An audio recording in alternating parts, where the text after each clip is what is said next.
We're going to have a look at moss as a way to evaluate the gold potential of a river. As the river level drops, moss is exposed on rocks within the river, on rocks at the side of the river, on the back sides of rocks that act as natural traps or miner's moss, just like in a sluice box, especially on the back sides of rocks where the speed of the river drops. Fractures within the bedrock and natural traps are also great places to look for gold-bearing moss. We're going to use a variety of tools to scrape it off the rocks. Putty or drywall mud scraper is a great device for nice smooth rocks and getting a lot of the sediment that's trapped on it. You want to use either a gold pan or a big 5-gallon pail. We're going to be getting a lot of moss here in about 15 minutes of digging. A lot of the crevices are, you can use a sharp knife or a spoon or some sort of crack cleaning device for that.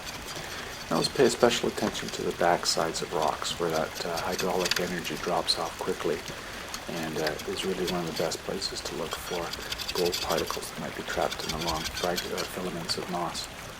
At the sides of the river you might find the oldest and deepest moss, and that's a great area for looking for flood gold. It doesn't take too long to fill that 5-gallon pail. Always look for moss that has the greatest amount of sediment within it as well. We're going to be looking for a lot of those black sands, which are a great way to look, say that you're in the right area for gold. So once we've filled up that 5-gallon pail with moss, and try to stay in one area as well, either in the low area of the river or the bank or the side, because that'll help you identify which area to go back to. Then we're going to make sure that moss is nicely soaked with water, and we're going to try to start separating the sediment from the moss itself. You want to really break up those big chunks of moss mechanically. You can use a stick, you can use your shovel, you can use your hands, it doesn't really matter.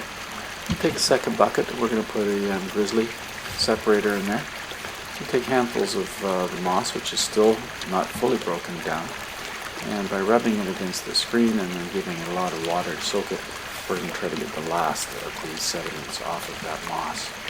So we're going to go through and we're going to process the entire moss twice. So first time in that bucket with the spade, second time rubbing up against the grizzly, and go through the whole thing. So we'll have 2 buckets of sediments.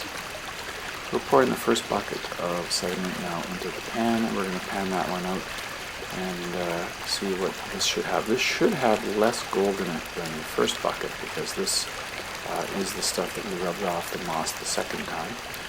But it's always interesting to see just how much was lost by not trying to capture that sediment. Bring that bucket out nicely.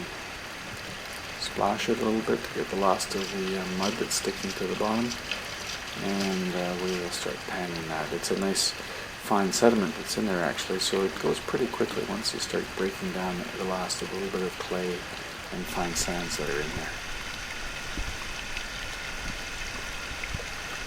So in this particular pan, as we started finishing it up, did get 2 sort of pinhead sized flakes of gold in there, so that's a good sign.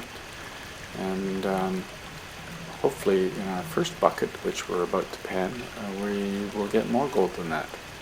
So let's pan out that first bucket then, which had more sediment in it from the moss.